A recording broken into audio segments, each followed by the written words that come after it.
LTO binawi ng lisensya ng viral na tricycle driver na nangkaladkad ng pusa sa kalsada. Brigada Justin Hocson, ibrigada mo! Brigada Live Report.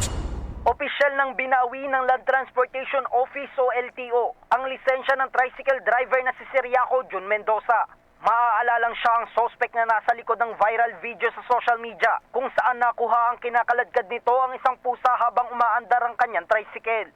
Sa isinagawang investigasyon ng LTO, katuwang ang Philippine Animal Welfare Society o POS, napatunayang lumabag ang sospek sa reckless driving at idineklara ito bilang improper person o hindi karapat-dapat na magmaneho.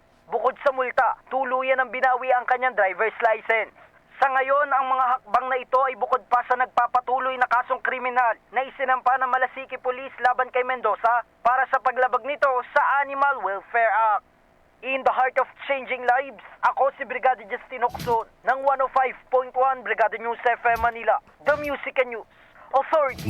Ang bahaging ito ay hatid sa atin ng Drive Max Coffee. Ligayang tuloy-tuloy.